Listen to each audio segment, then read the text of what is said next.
உழைப்பாளி இல்லாத நாடுதான் எங்கும் இல்லையா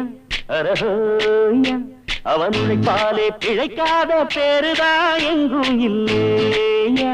அரஹோயா உழைப்பாளி இல்லாத நாடுதான் எங்கும் இல்லையா அரஹோயா அவன் உழைப்பாலே பிழைக்காத பேருதான் எங்கும் இல்லையா அரஹோயா அர சாமியோ சாமி அப்படி இருந்துட்டா காமி கூலியோ கூலி எங்களை நம்பித்தா பூமி பிறர் வாழ்வதே எங்க வேர்வையில் தான் உழைப்பாளி இல்லாத நாடுதான் எங்கும் இல்லையா அவன் உழைப்பாலே பிழைக்காத பேருதான் எங்கும் இல்லையா ஐயா